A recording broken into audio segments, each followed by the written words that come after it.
Japan पर atom bomb के असरात इंतहाई तबाहकिन और दौर रस थे।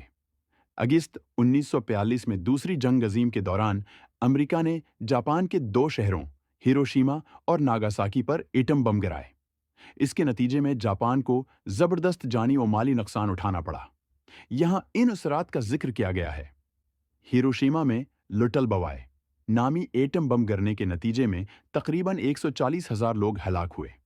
नागासाकी में फीटमिन नामी एटम बम के नतीजे में तकरीबन 74,000 लोग हलाक हुए। बम के फौरी असरात में शदीद झलसना, जहरीले मवाद की ताबकारी और इमारतों का मुकम्मल तबाह होना शामिल थे।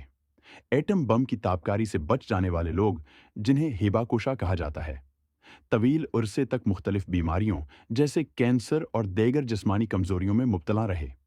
नफ्सियाती तौर पर जापानी कौम को खौफ और सदमे का सामना करना पड़ा, जिसने नस्लों तक असरात छोड़े।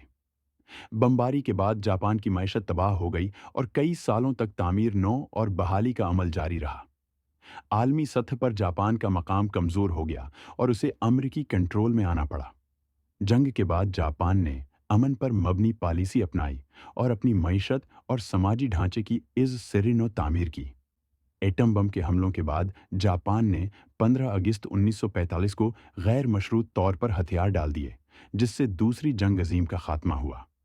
जंग के बाद जापान ने अमन पसंदी और आईनी तौर पर जंग न करने की पॉलिसी अपनाई, जो आज तक जारी है। एटम बमों ने जापान के माशरे, मईशत और सियासत पर गहरे असरात मरतब किए और ये वाकया इंसानी तारीख का एक अहम सबक बन गया।